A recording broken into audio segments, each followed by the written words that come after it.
Okay, ito muli ang inyong Pinoy Firearms Instructor at bago ako bumati ay gusto ko lang munang basahin ang katanungan ni Boy Umay. Okay, sabi niya, Sir, kahit sa unang putok, talsik ang basyo, pangalawa di na mag-load. Okay, yan. Dito talaga maraming nasisira at nahihirapan sa mga kasong ganito. So, pero lahat ng malfunction, kagaya ng pinangako ko sa inyo, ay ating gagawa ng video para hindi na kayo mahirapan, kasi yung ginawa kong malfunction nun, lahat nandun na halo-halo. So maraming nagtatanong talaga. So at bago yan ay gusto ko lang munang magpasalamat sa inyo at bumati. Pero dito kay Saldi Espiritu, huwag ka nang manood dahil ang sabi mo ang dami kong salita. Hanap ka na lamang ng ibang nagtuturo, dahil sa mga nagtuturo sa YouTube, ako lamang ang sumasagot sa mga katanungan. Hindi ako gumagawa ng sarili kong content. Ang content na ito ay galing din sa mga subscribers at mga viewers ko na binibigyan ko ng linaw. So kung ako'y maraming salita, doon ka manood sa mga Amerikano. Mas marami kang matututunan doon, okay? At yung iba pa dyan, si user, marami raw akong kwento, ay pasensya na ka. Doon ka na lang sa ibang nagtuturo. Ako ay nagtuturo libre, hindi para ako ay kumita ng pera, hindi para ako ay magkapira sa YouTube. Ako po ay charity vlogger, libre ang pagtuturo ko, at yung kinikita ko dito ay para sa mga 6 na estudyante na ating tinutulungan. Kaya ako ay nagpapasalamat sa ating mga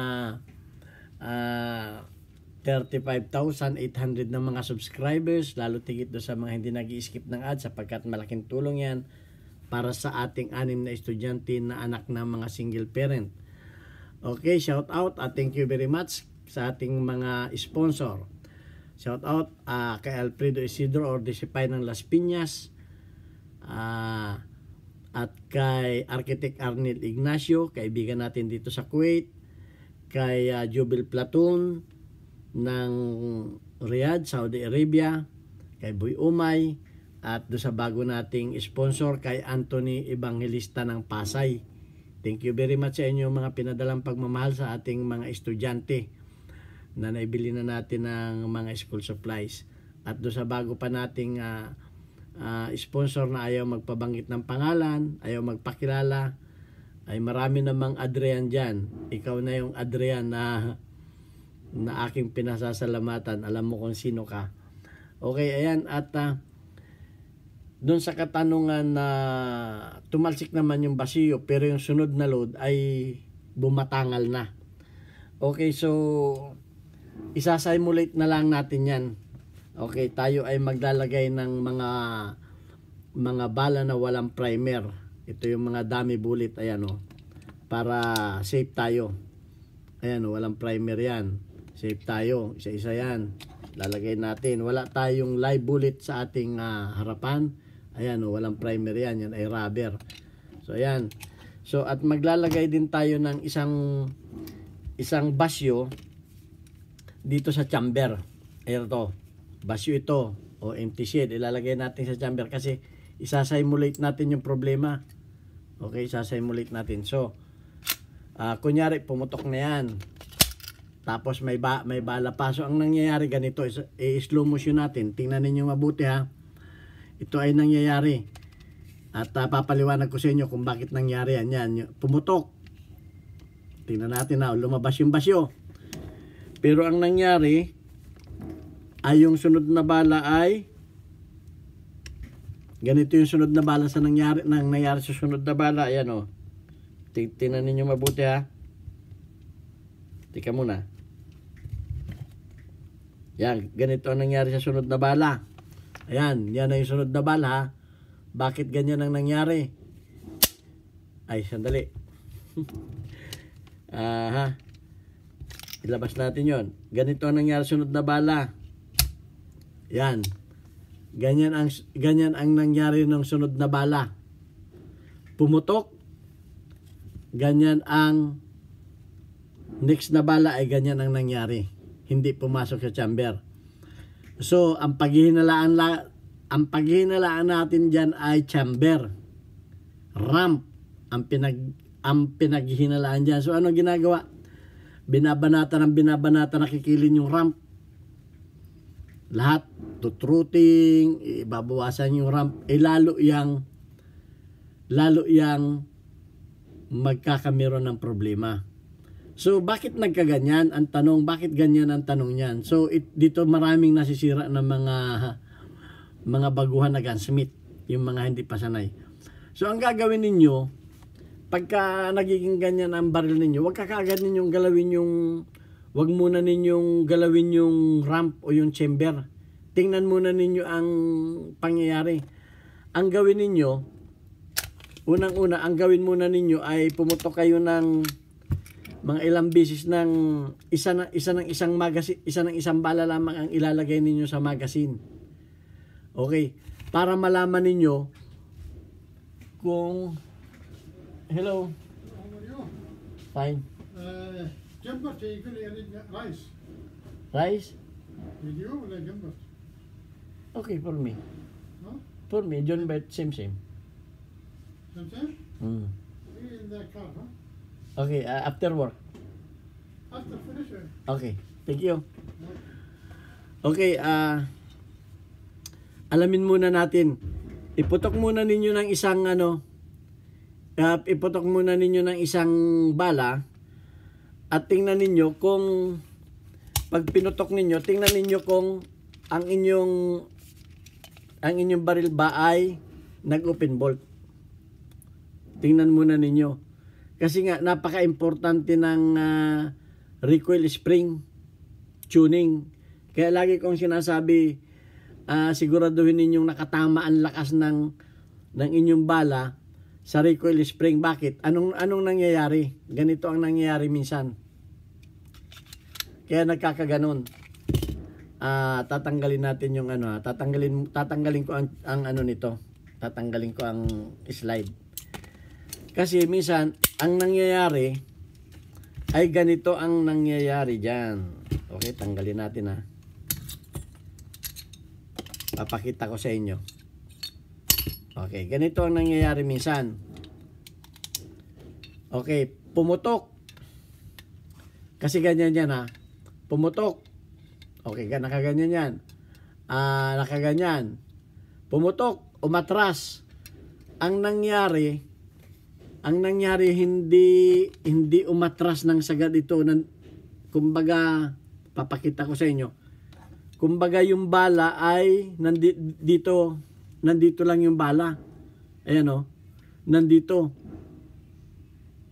Hindi man umatras ng sagad.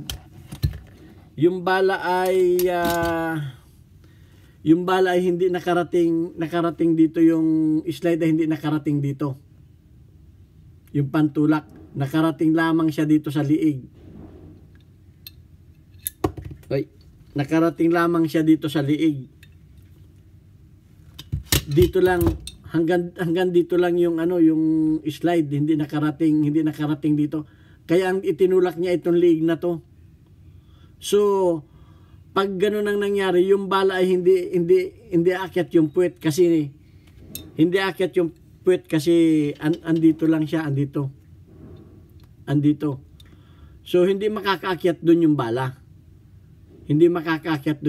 Kasi nga ang nakuha nung ay andi dito lang siya. Andi dito. So, hindi aakyat yung bala. Itutulak siya nung yung bala itutulak nung slide, pero hindi aakyat kasi nga nasa ilalim siya. Wala siya dito. Wala siya dito. Yan. Dapat ganyan siya. Para umakyat siyang paganon. Ngayon, hindi siya makakaakyat kasi nga hanggang dito lang yung slide umatras. Hindi naka-atras ng mabuti. Kaya hindi umakyat yung slide. Hindi umakyat yung bala. Hindi umakyat dito sa kanyang bridge dito. Hindi siya umakyat diyan. So ang nangyari ganun ang nangyayari doon. Kaya minsan yung bala nakaganyan diyan. Kasi nga yung slide andi dito sa ilalim. Andi dito sa ilalim yung slide. Andi dito pa yung slide. Andi dito pa. Wala siya. Wala siya dito. Wala siya dito sa puwit ng bala. So, ganun ang nangyayari. So, napaka-importante na alam muna ninyo ang inyong gagawin bago kayo gumalaw ng ramp, bago kayo gumalaw nito, bago ninyo galawin yan. Huwag basta-basta ninyong kikikiling yan, basta-basta na lamang kayong babawas dito, mag-overtrooting kayo, delikado yan. Minsan, pag overtrooting kayo, pumuputok dito yan pag nag-overtrooting kayo kasi nga sa kababawas ninyo at saka ganun ang nangyayari, lalong hindi tataas yan kasi mas mababa na to. Okay, so ganun ang gawin ninyo, iputok muna ninyo ng mga ilang beses kasi may mga bala na pagka kayo ay nangyaring ganun, tingnan muna ninyo, obserbahan ninyo kung bakit palagi kasi may mga bala naman na malakas hindi nakaka-atras ng sagad itong kumbaga hindi nakaka-atras ng sagad. Nakaabot nga siya sa ejector, pero hindi siya nakaabot sa slide stop. Hindi siya nakaabot dito sa slide stop. Dito, hindi siya nakaabot sa slide stop. Kumbaga umatras lamang siya. Ng hanggang dyan lang atras niya. So ayan, sana naunawaan ninyo yung ibig kong sabihin, at kung meron kayong hindi naunawaan dun sa aking paliwanag, sinimulate ko na yan, in slow motion ko, kung ano nangyari, ay please magtanong uli, i-follow up question ninyo para mas lalo tayong maliwanagan. Kung hindi ninyo naunawaan yung aking tanong, kasi merong mga hindi nakakaunawa na doon sa aking mga paliwanag. Pero sinisikap kong ipaliwanag ng maayos. Pero kung talagang hindi niyo hindi niyo naliwanagan, ay pakiulit na lang. So marami talaga ang dahilan ng malfunction, at yun ang gusto kong, kasi dyan marami talagang nasisira na gunsmith sa malfunction. Sa halip na maayos, lalong nagduloko yung baril kasi kung ano-ano ang kumbaga hindi natutumbok. So ayan, at marami pa tayong malfunction na isi-share sa inyo. At lahat naman yan ay willing akong ituro sa inyo. At pasensya na doon sa yung mga sabi marami akong kwento, ay huwag na lang kayo manood para hindi kayo ma-stress. Ito ay para doon sa mga kung baga 35,801, yung 1 ay hindi kayo kasali. Okay, yan, hanggang sa muli natin video. Thank you very much sa inyo, and God bless us all.